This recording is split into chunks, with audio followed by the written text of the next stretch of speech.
या नबी सलाम अलैका या रसूल सलाम अलैका या हबीब सलाम अलैका।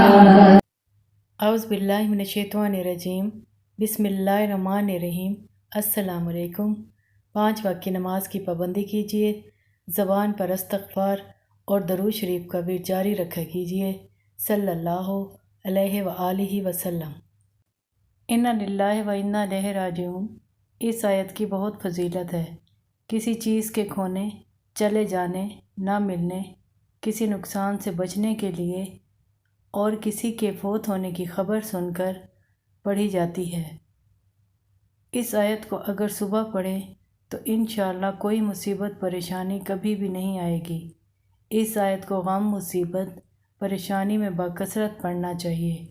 जो शख्स सुबह के वक्त इन्ना लिल्लाहि व इन्ना इलैहि राजिऊन पढ़ता है तो अल्लाह ताला उसके सारे दिन की परेशानी और तकलीफ़ को दूर कर देते हैं और पढ़ने वाले पर अपना ख़ास करम फरमाते हैं और उसकी मुश्किल हल कर देते हैं। आजकल नफ्सा नफसी का दौर है। हर इंसान किसी न किसी मसले में घिरा हुआ और परेशान नज़र आता है।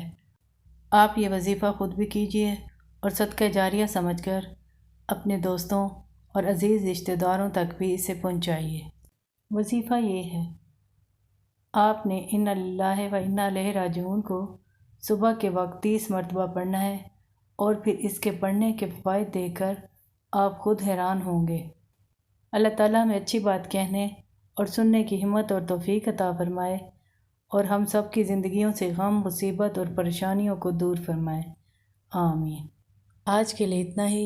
इंशाअल्लाह ताला एक और नई वीडियो के साथ दोबारा हाज़िर होंगी। आप इजाज़त चाहूँगी। अल्लाह ताला हम सब का हामी और नासिर हो। अल्लाह हाफ़िज़।